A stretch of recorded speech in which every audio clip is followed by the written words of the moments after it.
غم اومد که گریون کنه چشمامو نتونست.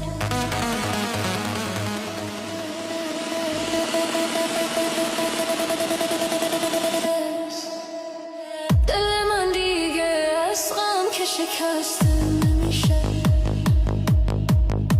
اسیر غم عشق دیگه خسته نمیشه.